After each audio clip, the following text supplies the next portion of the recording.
Hi friends, నేను మీ chicken shop రెడ్డిని. Friends, ఈరోజు వైట్ రైసు, ములక్కాయల కర్రీ,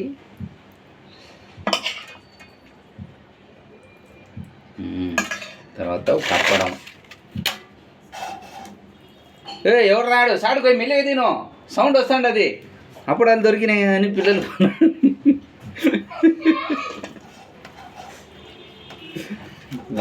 వేడి వేడి అన్నంలో ములక్కాయల కర్రీ.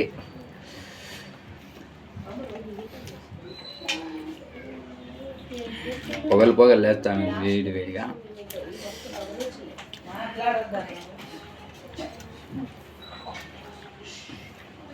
సూపర్.